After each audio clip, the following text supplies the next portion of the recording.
মৰমৰ ছাত্ৰ-ছাত্ৰীসকল, আজি আছে তোমালোকৰ দশম শ্ৰেণীৰ সমাজ বিজ্ঞানৰ পাঠ।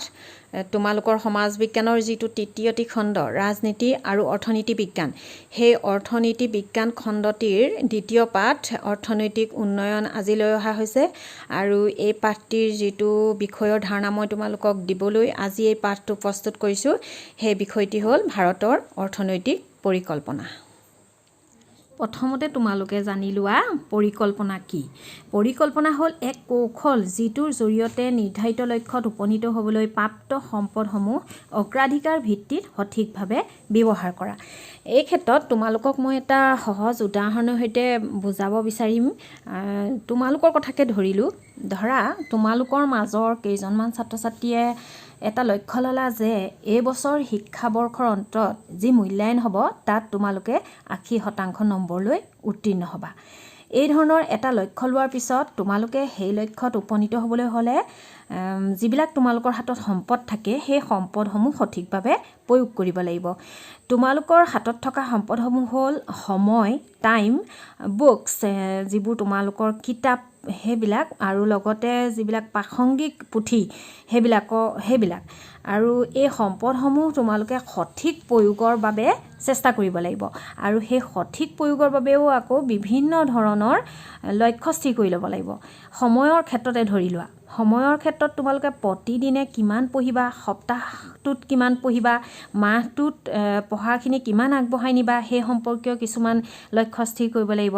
আৰু বুকছৰ ক্ষেত্ৰত, যিটো কিতাপৰ ক্ষেত্ৰত তোমালোকে কোনবিলাক কিতাপ পঢ়িবা আৰু প্ৰাসংগিক পুথি হিচাপে কোনবিলাক ল'বা, এই ধৰণে এক লক্ষ্য স্থিৰ কৰি লোৱাৰ পিছত এনে এক সংগঠিত পদ্ধতিৰে কামটো কৰিবা যাতে তোমালোকে সেই নিৰ্দিষ্ট লক্ষ্যত উপনীত হোৱা। এই যি কৌশল, এই কৌশলটো আগতীয়াকৈ গ্ৰহণ কৰি লোৱা হয়, আৰু এই আগতীয়াকৈ গ্ৰহণ কৰি লোৱা কৌশলটোৱে হ'ল পৰিকল্পনা। এই পৰিকল্পনাত 3টা উপাংশ থাকে। তাৰে এটা হ'ল, প্ৰথমে তোমালোকে নিৰ্দিষ্ট লক্ষ্য আৰু এটা উদ্দেশ্য স্থিৰ কৰি ল'ব লাগিব। আৰু দ্বিতীয়তে সেই লক্ষ্যৰ বাবে যিবিলাক সম্পদ থাকিব সেই সম্পদবিলাক বিবেচনা কৰিব লাগিব। আৰু তৃতীয়তে তোমাৰ লক্ষ্য অনুসৰি সেই সম্পদসমূহ কেনেদৰে বিতৰণ কৰিবা, তাৰ কেনেদৰে ব্যৱহাৰ কৰিবা সেই সম্পৰ্কে তোমালোকৰ কিছু ধাৰণা গোটাই ল'ব লাগিব। ঠিক সেইদৰে অৰ্থনৈতিক পৰিকল্পনাও একেধৰণৰ। অৰ্থনৈতিক পৰিকল্পনা হ'ল নিৰ্ধাৰিত এছোৱা সময়ৰ ভিতৰত কেতবোৰ সুনিৰ্দিষ্ট লক্ষ্যত উপনীত হ'বলৈ এক কেন্দ্ৰীয় কৰ্তৃপক্ষৰ দ্বাৰা দেশৰ অৰ্থনীতিৰ নিয়ন্ত্ৰণ আৰু দিশদৰ্শনেই হ'ল অৰ্থনৈতিক পৰিকল্পনা। সাধাৰণতে এখন দেশৰ যি কেন্দ্ৰীয় কৰ্তৃপক্ষ থাকে, সেই কেন্দ্ৰীয় কৰ্তৃপক্ষই দেশখনৰ উদ্দেশ্যে কিছুমান লক্ষ্য স্থিৰ কৰি লয়। আৰু এই লক্ষ্যবিলাক সাধাৰণতে দেশখনৰ অৰ্থনৈতিক বিকাশ আৰু অৰ্থনৈতিক উন্নয়নৰ লগতেই জড়িত হৈ থাকে। এতিয়া চাওঁ আমাৰ ভাৰতবৰ্ষৰ অৰ্থনৈতিক পৰিকল্পনাৰ ইতিহাস সম্পৰ্কে। আমাৰ ভাৰতবৰ্ষৰ অৰ্থনৈতিক পৰিকল্পনাৰ ধাৰণাটো সংবিধানৰ সমৱৰ্তী সূচীত উল্লেখ আছে। আৰু তোমালোকে জানা আমাৰ সংবিধানৰ 3খন সূচী আছে, এখন ৰাজ্যিক সূচী, এখন কেন্দ্ৰীয় সূচী আৰু এখন সমৱৰ্তী সূচী। তাৰে সমৱৰ্তী সূচীত আমাৰ অৰ্থনৈতিক পৰিকল্পনাৰ কথা উল্লেখ আছে। আৰু দ্বিতীয়তে 1947 চনত যেতিয়া আমাৰ ভাৰতবৰ্ষ স্বাধীন হৈছিলে, সেই সময়ত ভাৰতৰ অৰ্থনৈতিক অৱস্থা যথেষ্ট পিছ পৰি আছিলে। আৰু যিহেতু ব্ৰিটিছ ঔপনিৱেশিক শাসনকালত ইতিমধ্যে যথেষ্ট পৰিমাণ মূলধনৰ বহিগমন হৈছিলে। সেই অৱস্থাৰ পৰিপ্ৰেক্ষিতত কেন্দ্ৰীয় কৰ্তৃপক্ষই এখন পৰিকল্পনা আয়োগ গঠন কৰিছিলে 15 মাৰ্চ 1950 চনত। আৰু সেই প্ৰথমখন পৰিকল্পনা আয়োগৰ অধ্যক্ষৰ দায়িত্বত আছিলে পণ্ডিত জৱাহৰলাল নেহৰুদেৱ। আৰু সেই পৰিকল্পনা আয়োগখনেই এখন পঞ্চবাৰ্ষিক পৰিকল্পনাৰ কাম হাতত লৈছিলে। আৰু এই পঞ্চবাৰ্ষিক পৰিকল্পনাৰ মূল উদ্দেশ্যই আছিলে দেশখনৰ অৰ্থনৈতিক বিকাশ লগতে উন্নয়ন সাধন কৰা। আৰু 1951 চনৰ পৰা 2017 চনলৈকে মুঠ 12খন পঞ্চবাৰ্ষিক পৰিকল্পনাৰ কাম ইতিমধ্যে ভাৰতত সমাপ্ত হৈছে। আৰু কিন্তু 2014 চনৰ 17 আগষ্টত সেই যি পৰিকল্পনা আয়োগ, সেই পৰিকল্পনা আয়োগখন ভংগ কৰি দিয়া হয়।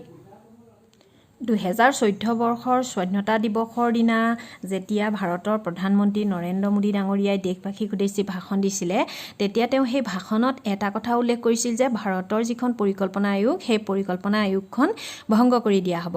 আৰু তেওঁৰ এই ঘোষণাটি তাৰ ঠিক দুদিন পিছতেই, অৰ্থাৎ 2014 চনৰ 17 আগষ্ট তাৰিখে কাৰ্যকৰী কৰে। অৰ্থাৎ 2014 চনৰ 17 আগষ্ট তাৰিখে পৰিকল্পনা আয়োগখন ভংগ কৰি দিয়া হয় আৰু তাৰ ঠাইত এখন নতুন আয়োগ গঠন কৰা হ'ল, যিখন হ'ল নীতি আয়োগ।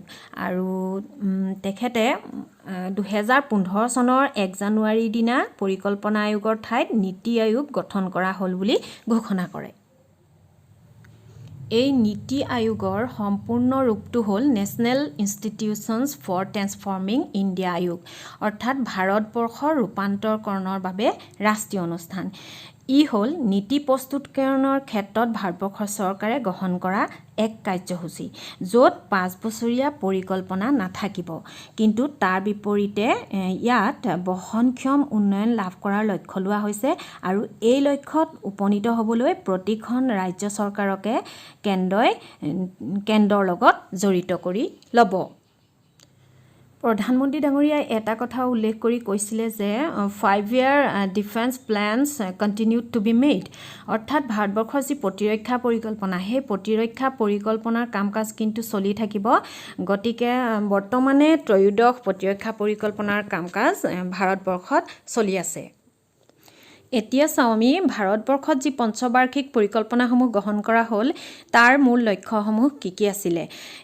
প্ৰথম লক্ষ্য, অৰ্থনৈতিক উন্নয়নৰ হাৰ ক্ষিপ্ৰতৰ কৰা, আৰ্থ সামাজিক বৈষম্য দূৰ কৰা আৰু দৰিদ্ৰতা নিৰ্মূল কৰা, নিয়োগৰ সা সুবিধাসমূহ বৃদ্ধি কৰা, আঞ্চলিক বৈষম্য আঁতৰ কৰা, বহনক্ষম উন্নয়ন সুনিশ্চিত কৰা, পৰিৱেশ দূষিতকৰণ ৰোধ কৰা আৰু আত্মনিৰ্ভৰশীলতা অৰ্জন কৰা।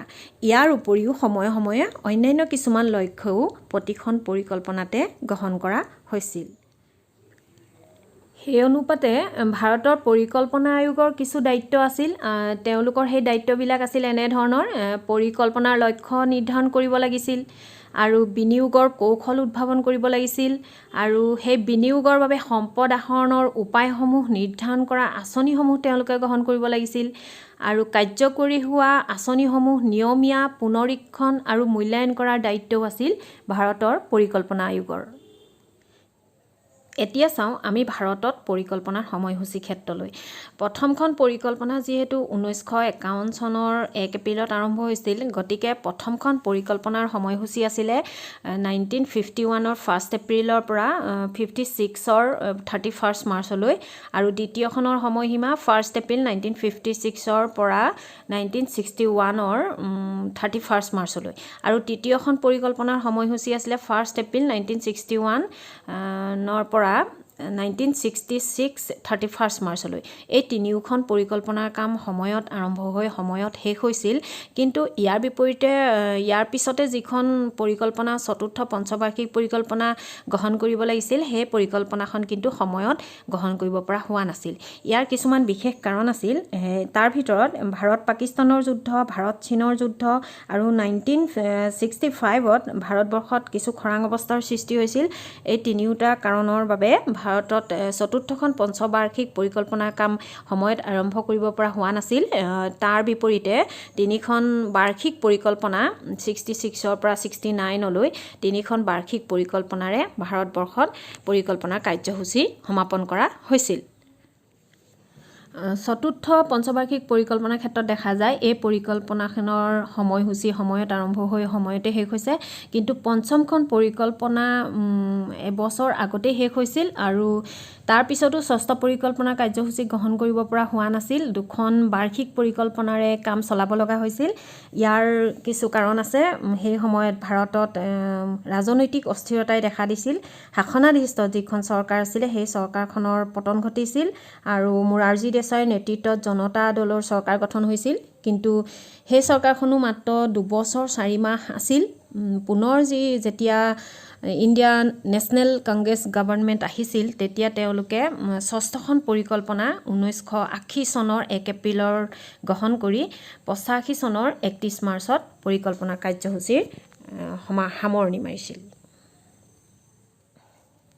সপ্তম পঞ্চবাৰ্ষিক পৰিকল্পনাৰ ক্ষেত্ৰত আমি দেখো যে এই পৰিকল্পনাখন সময়তে আৰম্ভ হৈ সময়ত শেষ হৈছে কিন্তু অষ্টমখন সময়ত ল'ব পৰা হোৱা নাছিল ইয়াৰ কাৰণ সেই সময়ত অৰ্থনীতিত যথেষ্ট অস্থিৰতাই দেখা দিছিলে বেলেন্স অফ পেমেণ্টত অভাৰসাম্যজনিত এক অৱস্থাৰ সৃষ্টি হৈছিলে মুঠৰ ওপৰত অৰ্থনীতিখনত এক অস্থিৰতা আহি পৰিছিল তাৰ পিছত নতুন অৰ্থনৈতিক নীতি গ্ৰহণ কৰা হৈছিল 1991 চনত সেই 1991 চনত নতুন অৰ্থনৈতিক নীতি গ্ৰহণ কৰাৰ পিছত অষ্টমখন পৰিকল্পনা গ্ৰহণ কৰা হয় 1992ত আৰু তেতিয়াৰ পৰা অষ্টম নৱম দশম একাদশ আৰু দ্বাদশ এই গোটেইকেইখন পৰিকল্পনা কাৰ্যকাল সময়তে আৰম্ভ হৈ সময়তে শেষ হৈছে আজি তোমালোকক দিব লগা মোৰ পাঠৰ ধাৰণা ইমানখিনিয়ে আছিলে আৰু পুনৰ আমি এবাৰ জুকিয়াই চাওঁ আমি এই পাঠটোৰ পৰা কি শিকিলোঁ আমি এই পাঠটোৰ পৰা এইখিনি কথা জানিব পাৰিম